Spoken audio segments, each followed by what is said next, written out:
Hello friends, welcome to the Picker Flipper channel. My name is Greg. This is where I actually buy items at a low price and turn around and sell them for a profit on eBay and other platforms. I mainly find my stuff at garage sales, rummage sales, yard sales, thrift stores. I do a little bit of retail arbitrage. I also do some purchasing of items on auctions and turn around and reselling it. I do this part-time and it's a lot of fun.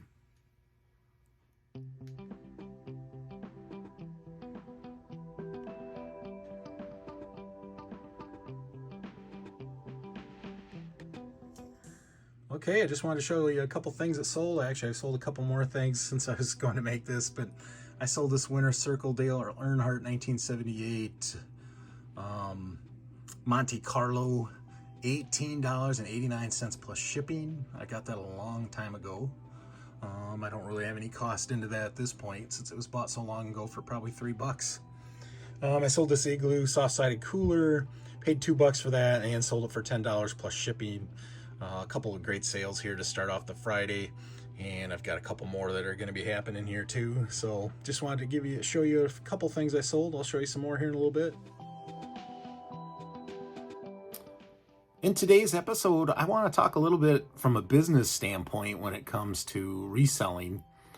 I think it's important to make sure that you diversify your business. And what I mean by that is, just don't put all your eggs into like eBay and selling, for example. I know recently some big time resellers, YouTubers, ran into a little trouble and they got banned from selling on eBay. Now, if that was their only platform, they'd be hurting because that's where all their sales come from. And I think as a reseller, it's important to diversify, meaning that you have a few different platforms that you sell on. I myself, I'm guilty. I sell mainly on eBay. I've been meaning to dabble in some of the other ones. You have to consider the amount of time you spend cross-posting, cross-listing. There's services out there for that. I think for a new reseller, you start off small, try a little sample of what you might like to do. I know that I had some cycling jerseys that I posted last fall that they must have been on the Vero list because I got suspended for a few days. I got a 3-day suspension. I still had one up because I got suspended again for 10 days the second time. Here, I didn't do anything. That listing was already up. So for whatever reason, I got Vero'd again when I wish I would have just did them all at once and I didn't realize it. That's part of being new on eBay and understanding the Vero list. So I took all my jerseys down, but I'm going to turn around and sell those I'm going to try Macari with those because they do sell really well. I managed to sell quite a few on eBay before they started, giving me warnings on that. So you have to be real careful what you sell. As a new eBay seller, you might want to try to check out the Vero list and see what you can get in trouble for. Make sure that you aren't selling stuff that's on that list. I'm not even sure what all happened on that, to be honest. But I'm just going to sell them on a different platform. And that goes along with what I'm saying. You wouldn't want to get a long-term suspension or ban to not be able to sell stuff. So it's important to diversify and sell in a few places, I believe.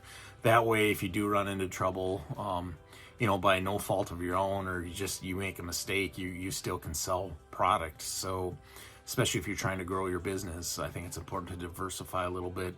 So try some of those other platforms and diversify a little bit. Kind of like money and investments, you want to diversify. You don't want to put all your eggs into one basket and then have that basket go bust and then you go busted. So make sure you diversify a little bit and try some other things, and I'm going to work on that myself. So keep that in mind, especially if you're just getting going, into eBay and reselling. Try some of those other platforms a little bit. Don't list a lot, just try a few and see how it goes, learn the system a little bit, and then make your decisions based on that. Now, if you want to get into it in a bigger scale, you could always go with a cross-posting service. They charge you fees and can also cross-post your stuff on other platforms. I'm not getting into that yet, but down the road, I'm not saying I won't. I think it could be beneficial. So keep that in mind as you're looking at this stuff. Hey guys, just wanted to show you some things I'm working on right now. You know, it isn't always about necessarily selling the product, but there's a lot of work that goes into getting this product ready sometimes. Sometimes you have to do some cleaning, do some testing. For example, I picked up this high blood pressure cuff. Actually the batteries in it work, and I see it's got to be from the 80s or 90s. It's kind of fun to look at, but I see the original price tag is on the box. I'm going to show it to you here. Looks like it was a Hy-Vee drugstore or some kind of drugstore in Drug Town, looks like. Originally that was $67.13 for this. Now I know these have come down in price and you can buy new ones probably for less than 20 bucks.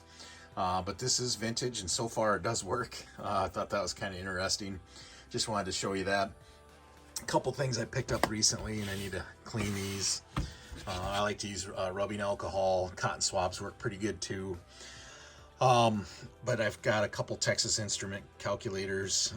This one's a TI-30XA, and this one's a TI-83, I believe, a graphing calculator. I picked these up at a sale, pretty reasonable. It was an auction actually. But I was going to show you, as you can see, someone's name is on it. Now I'm going to shut this video off here, and I'm going to come back and show you what the rubbing alcohol does to indelible art marker. It'll take that permanent marker right off. So let me show you here real quick. I'm going to go ahead and turn this off, and then I'm going to turn it back on and show you what it looks like after I clean it. All right, guys, I rubbed this down a little bit. Didn't spend a lot of time on it, but as you can see, you can still see the remnants of the name a little bit. The smiley face that was drawn, but a lot of it did come off. I'll probably try to do this again, see if I can get there a little bit more off of there, but it cleaned it up pretty good. You know, obviously this has maybe been on there quite some time. I know it was silver instead of black, and I'm not sure how well silver comes off. I know I've had pretty good success getting black ink off that's permanent marker, but the rubbing alcohol does a pretty good job on that. So there is some texture to this. I think that's part of the reason why this is struggling to come off a little bit. That makes a difference. But as you can see, it does seem to help. So I'm going to work on getting this one cleaned up a little bit too, and getting these listed. These were reasonable. I think I got them for like $8, including a bunch of other stuff, a drawer with a bunch of scissors and other things that I could sell possibly. So other than that, today I just been doing some listing here. I got a whole bag of books, a lot of religious books, telephone in there, and some other stuff. Also, I picked out a bunch of clothes I got to get listed. Some scrubs there, some Victoria's Secret pink stuff, and some Boston Proper tank tops. We're going to get those listed today as well. Always got to be listing. It seems like the more you list, the more you sell. So it's probably the part I dread the most is listing, but once I get it on a roll, I get a lot done. So just got to keep trying to do some every day. That really helps. The other thing I find that helps to keep sales going is to look at some of your previous your auctions that are up for sale and either revise them or end them and then relist them again, making a few adjustments. That all seems to help too. So that's what I got going on today. Just doing a little work around the office here, working on getting some stuff cleaned up and listed. So hey guys, if you liked my video today, I'd really appreciate it if you give me a thumbs up. And also subscribe to my channel. It'd be greatly appreciated. It helps me grow the channel and helps me with some of the goals that I have set forth. Hopefully you're enjoying the content. If there's anything else you'd like to see, leave a comment below. I'd be glad to post some other things that you want to see. Thanks for watching. God bless.